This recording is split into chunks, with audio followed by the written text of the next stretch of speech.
Welcome to course 44, or lesson 44 of course 2. We're going to be talking about division and how to write answers that we come up with after doing our division during this lesson.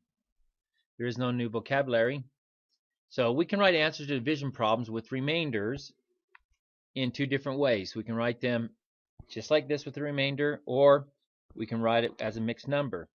What we have here is we ended up with 3. Well, 3 out of how many? Out of 4. So 3 goes on top and 4 goes as the denominator. So we just bring this up, put it on top, bring this up, put it on top. But here we just put remainder 3. It means the same thing, 6 3/4. So let's do a few of these, see if you can get the hang of it. We can also write the answers as a decimal point. First, we add the decimal points to the dividend and to the quotient, making sure to line them up. Then we add zeros to the right of the decimal point to continue dividing. So we just continue dividing until we can't get any more, and we end up here, where before we ended up at 6 3/4, now we're at 6.75. Right here's where the 3/4 would have been, was right there. There's our remainder 3. We just keep carrying it out until we get to our final answer, 6.75. All right, so let's divide 54 by 4 and write our answer with the remainder as a mixed number and as a decimal. See if you can do this. Go ahead and pause the video while I do it. Okay, 4 goes into 5 one time. I'm going to put my decimal right here so I don't forget it. So that's 4. Bring that down. 14. 4 goes into 14 3 times. That's 12. 2 then 3 goes into 5 times. So 13.5. Well, 13.5 I already know is my decimal. So 13.5 I can write as a decimal. As a mixed number, that's going to be 13, and 0.5 is equal to 1/2. So there's my mixed number.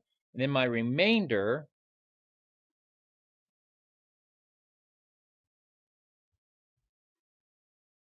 is going to be 13 remainder 2.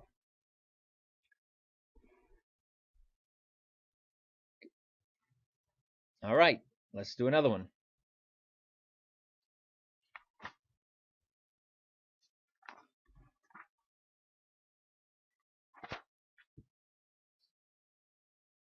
All right, so divide 37.4 by 9 and then round to the nearest thousands.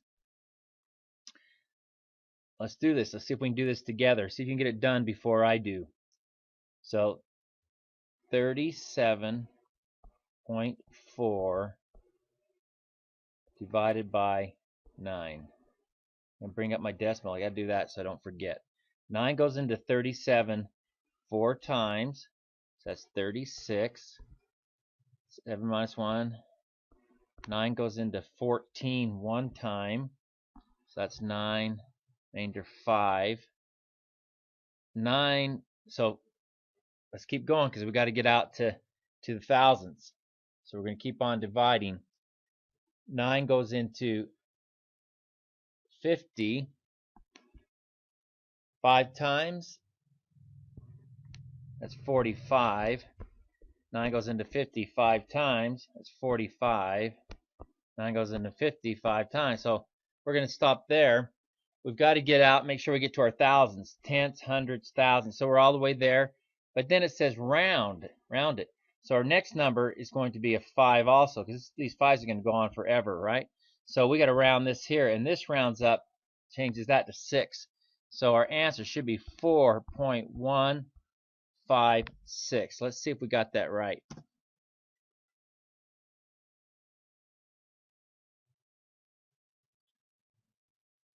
It doesn't show it, but it does round up.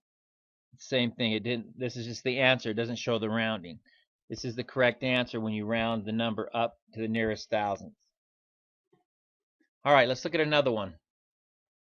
Problems involving division often require us to interpret the results of the division and express our answers in other ways. Consider this example. Vans will be used to transport 27 students on a field trip. each van can hold 6 students. So you need 67 students total. So how many vans can be filled? Well, first thing we want to do is if each van can hold 6, let's see how many times 6 goes into 27 to see how many vans we need.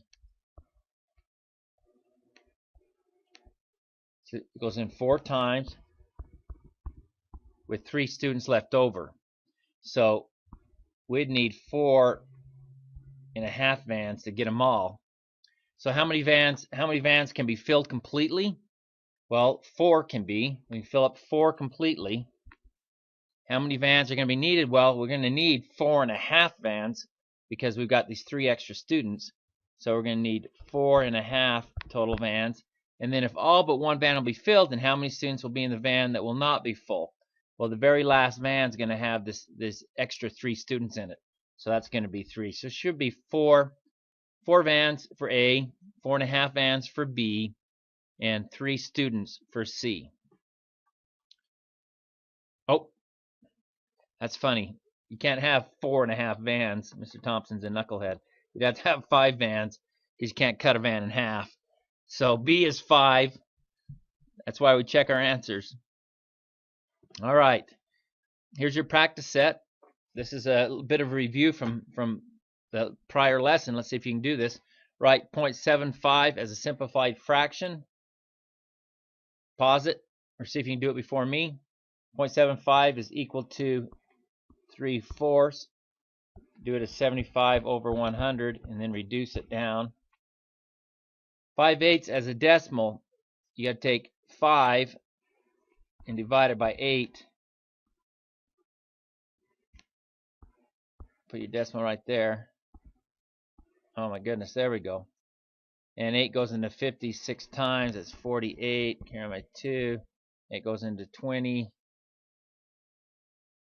Is it 3 times?